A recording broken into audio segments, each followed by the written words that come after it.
All right, welcome to Off Topic, our fantastic little podcast where we always go off topic.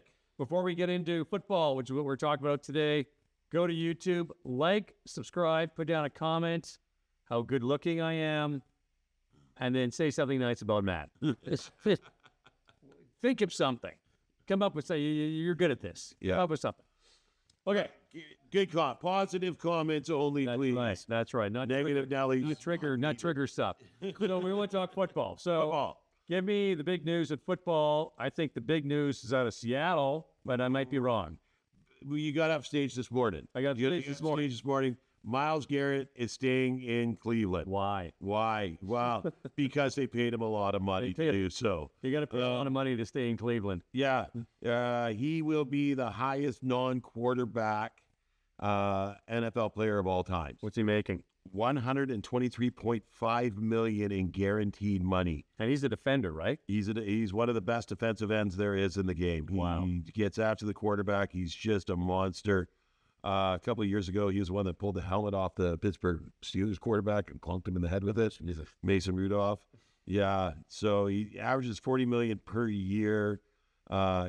Just unbelievable money. Now, a different shoe dropped earlier in the week to make this happen is that Max Crosby, who is a defensive end and one of the best in the games too, like you put Myles Garrett as 1A and Max Crosby as 1B. Yeah. He signed a contract that made him the highest paid non-quarterback player in the NFL history. Who does he play for? The Vegas Raiders. Right. Right. So he's staying with Vegas, and then that to kind of set the bar for where Myles wanted to go with it. Myles is just a phenomenal player. And if you're Cleveland, you've got, I mean, it's a sitcom, Yeah. and you've got to sign somebody. Yeah. Like you've got to sign somebody. The best part about Cleveland has been their defense over the last few years. Yeah. And in order to keep coming, they had to, right? Yeah. They signed that Deshaun Watson, or they traded for Deshaun Watson, gave up a whole bunch to get Watson over, admits his struggles and his suspension. But they were like, yeah, but he's still a good quarterback. Can't stay healthy. No. He just gets hurt year after year after year since he's been there. Off-season nightmare. Yeah. So he's still got 2 years. And the thing is, he gave him a guaranteed contract for the whole length of the contract. So they still owe him for 2 more years. Blew his ACL towards the end of last year. Yeah. So he's probably not going to play this year. There's 1 year eaten up. They're still going to owe him for next year. He's still going to be on the books. Their quarterback situation is not good, but their defense is solid. And their defense kept him in games. And if they can piece together, they've got some draft picks this year, get some players. They got some high draft picks this year, actually. Yeah. They're second or third. Close. Yeah. So they're really high up in the draft. I'm not sure about the draft pick quarterback situation this year. Who's the big quarterback coming up? It's not Shedeur. Cam Ward. Cam Ward. So maybe Cam Ward. I'm lukewarm on Cam Ward. He pulled himself out of a bowl game. Last game of the season, didn't want to get hurt or some damn thing, and they're winning, and then they lost the game. So I'm not crazy about the guys. And Shedeur Sander, Let's pick in second. Huh? Pick in second. Pick in second. Yeah. And I'm just not buying it on Shedeur Sander. I'm not there. I don't buy it as a top, first round pick. He's quarterback of the. I don't know.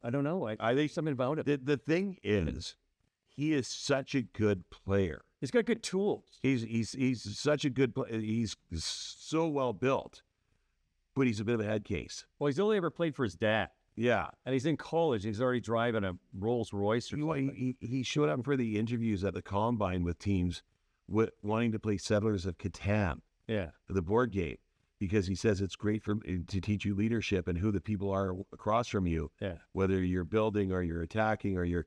And he had this whole thing about the Settlers of Catan, and he kept pulling it out of his bag at these interviews going, let's play. Yeah. And these guys that are interviewing were going, how about we talk football? But he didn't want to talk football.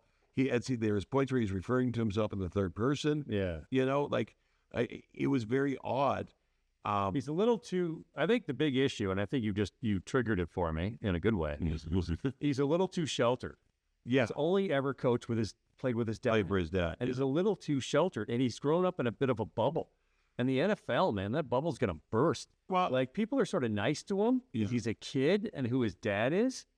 And even I listen to people talking about, he's got this, he's got that.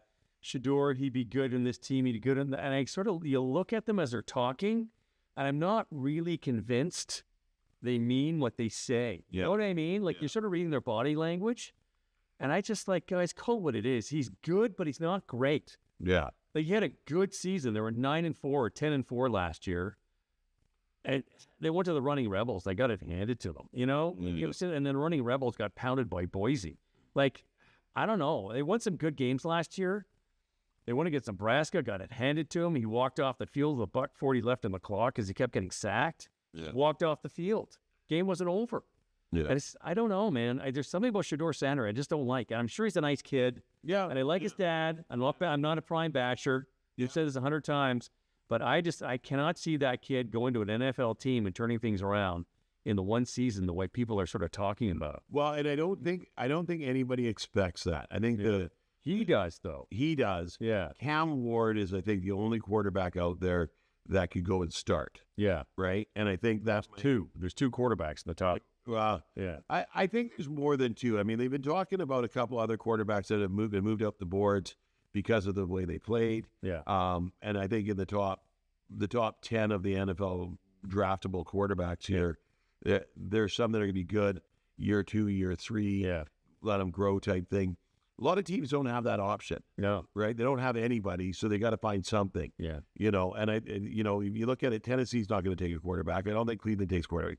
Giants are the first one. They're going to take Cam Ward. New England doesn't need a quarterback. Jacksonville doesn't need a quarterback. Then we got Vegas and the Jets, who both need quarterbacks. And I think Vegas, we're going to touch on this in a second, just got a quarterback. Yeah. Yes. But however, an older quarterback. Yeah. They got Geno Smith from the Seahawks. From Seattle Seahawks. So let's talk about this for a minute before we go off topic. So I've been maintaining for several episodes that he's too old for what the Seahawks are trying to do, and they should go for either J.J. McCarthy or Sam Darnold with Minnesota. Right. Now, listening to all that Sam Darnold talk on the podcast, no one ever mentioned Seattle, which I found really kind of weird because it's blaringly obvious to me they need a younger quarterback. I like Geno Smith. He's been a great addition.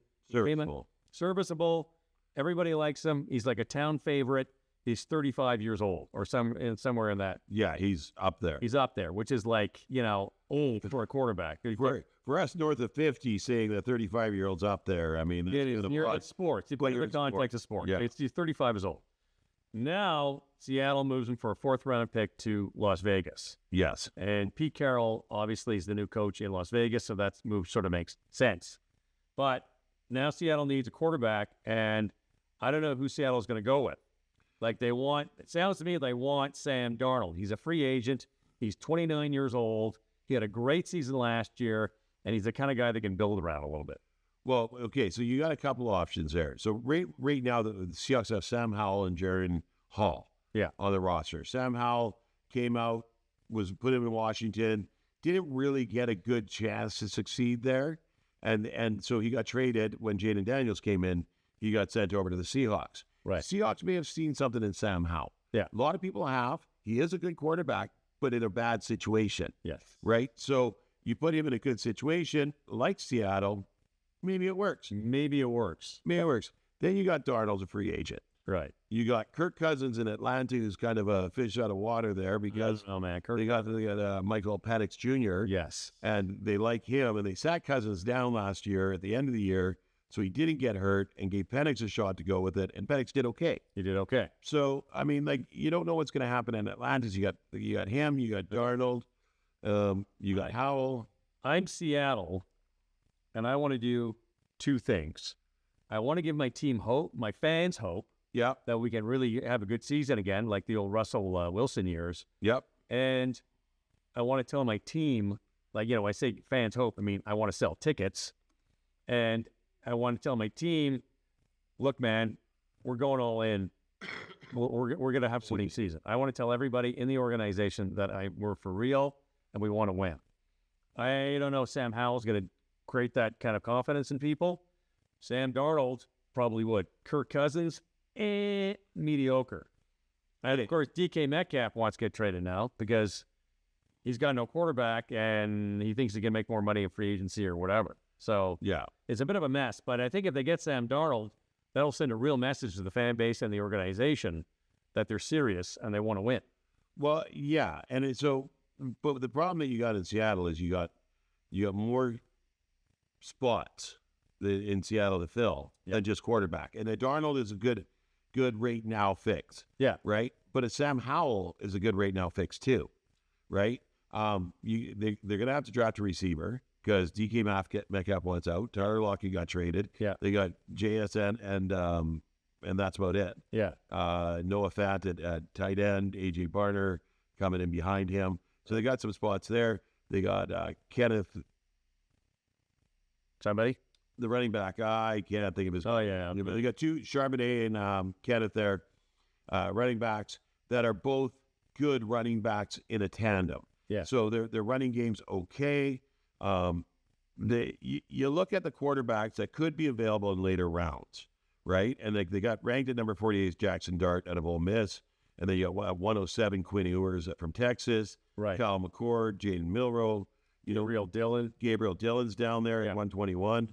So you got some options there. Right. Yeah. But the one name that you have neglected to say in Seattle in these situations, right, especially if they draft a quarterback, is Aaron Rodgers.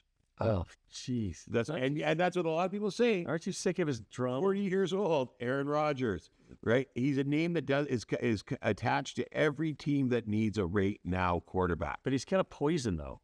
Like, he's a little bit poison.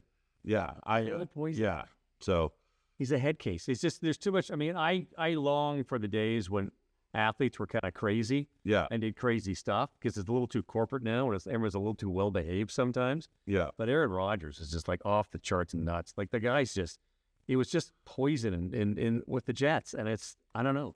But let's touch on this really quick. This is intriguing and it's pure speculation on our part. Seattle needs a wide receiver, and who is available? Who's available? Who's available? Come on, give me a photo. There we Chase go. Claypool. Come on, Chase. Come on, Seattle. Yeah, I think he'd be a great addition. If they got a good quarterback like a Sam Darnold, likes to throw. He's young. He's not expensive. You probably signed a 1 year. You touched on this, a 1 year show me contract. yeah. He needs to because last year his Turf toe. turf toe signed with Buffalo on a 1 year show me contract. So we all know the history. Pittsburgh did very well. Went to Chicago. It wasn't really wanted more as a blocking receiver, not his forte. So they shipped him off to Miami, where he was just a depth player. Yeah. And he was going to get an opportunity in Buffalo last year on a 1 year show me contract. I think he deserves it. In the turf toe, that sidelined him for the year. He's been working hard. Yeah. Because I know Chase works hard at everything he does. Right. But it's going to be a 1 year show me contract. Which is no big deal. That's great. Take it. But I don't think you're going to see anything happen with him until after the draft, Yeah. after free agency, after the draft, and the team's kind of like everything kind of sorts out, and they'd be like, people are looking to fill depth, That's right. right? And he's got the talent. He's got the ability. He's got a chip on his shoulder. He does. He really does. And I think any team that signs him, and if Seattle needs a receiver, this is really close to home for him. Very comfortable situation. Talented. He's got speed. He's got the hands. He's got the chip. And he's close to home, and he has to prove something. And once again, this year, as I'm petitioning my Chargers to look at him too, because we need some depth at receiver. Yeah. We're losing more this year, and we could use some depth at receiver, and he is a stellar receiver. He is. You put that round peg in the round hole with him. Yeah, that's the caveat. But I mean, they're not going to pay a lot of money for him, like you said. I think Monday you were mentioning off screen. Monday they can start talking. Tomorrow, that's the 10th. Yeah. The Wednesday they start signing, and then Wednesday the 12th. Yeah. the 12th, and then chips start falling in once they get the big free agent names out of the way. Draft at the end of April. Yeah. Then so Chase can come in, and there's also the CFL option. yeah. So his rights are owned by the Saskatchewan Roughriders. So if there's nothing there for him, he wants to get back out. He wants to get back out and play. Yeah. We may see him in the CFL camp, which would be great. I mean, the guy would destroy in the CFL. Yeah. Right. Manny Arceneaux was trying to hit a team down in the States, was on a lot of practice teams, All right. came up here and played in the CFL and became like the leading CFL wide receiver of all time, right? Or at least the Lions receiver. There you go. So that's good. crazy. Last point that I want to Wayne, if you can grab my screen, I want to say something here. Like and subscribe and comment. But Like, subscribe, comment. This is the end of an era.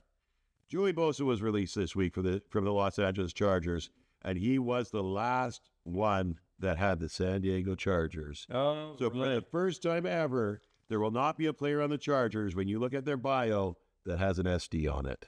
crazy. The last one ever, end of an era. They may go back. I mean, teams always, they go back and forth. Oakland went to L.A. and then went back to Oakland, right?